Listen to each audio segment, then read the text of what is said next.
Aunque las furgos normalmente son vehículos que nosotros recomendamos para viajar 2 personas, es cierto que se pueden viajar 4. Fundamentalmente es mejor que sean 2 adultos y 2 niños, podrían ser 2 adultos o 4 adultos. O podemos viajar 2 adultos solo y encontrarnos en la necesidad de tener que dormir dentro porque hace mucho viento fuera o porque hay una lluvia intensa. Para montar una cama aquí abajo, lo que haremos será reclinar los asientos primero, los asientos interiores.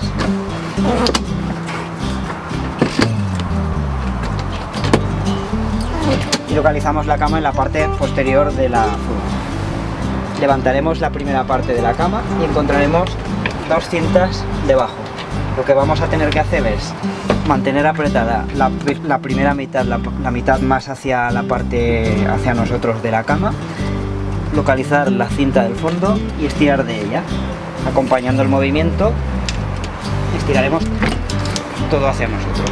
Y cuando lo tengamos ya todo listo, buscaremos a estirar del resto de la cama de esta cinta y desplegar las patas. Ya tenemos la cama montada, es una cama bastante cómoda, bastante amplia, no tiene diferentes niveles, dormiremos perfectamente en ella. Para hacer el plegado levantaremos un poco la cama, plegaremos las patas, levantamos la cama, nos la ponemos sobre el hombro para facilitar la maniobra y lo que haremos es plegar esta parte de aquí, de forma que se nos plieguen las 2 mitades así. Con la cama ya en esta posición, levantamos un poquito más, plegamos totalmente la otra mitad y acompañamos hasta el fondo. Y ya podemos poner los asientos en su posición habitual.